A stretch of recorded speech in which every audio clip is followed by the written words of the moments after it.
ભાવનગર પોલીસને ધ્યાનમાં આવેલ કે મહુવા વિસ્તારમાં રહેતા 4 ઈસમોએ સોશિયલ મીડિયામાં ફેમસ થવા ઘાતક હથિયારો સાથે પુષ્પા ફિલ્મની સ્ટાઇલમાં પોતાની થાર ગાડી સાથે એક રીલ સોશિયલ મીડિયામાં પોસ્ટ કરેલ, જે અનુસંધાને ભાવનગર પોલીસે તમામ ઈસમોને પકડી પાડી કાયદાનું ભાન કરાવ્યું અને વિડીયોમાં દેખાતી થાર ગાડીને પણ ડિટેન કરવામાં આવી હતી।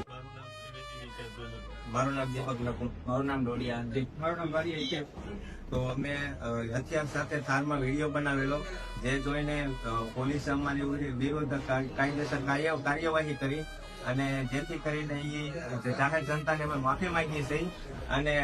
અમે એ પણ કહીએ કે તમે વિડીયો નહીં બનાવતા હો ને કોઈ મેકતા સોશિયલ મીડિયામાં અમે નહીં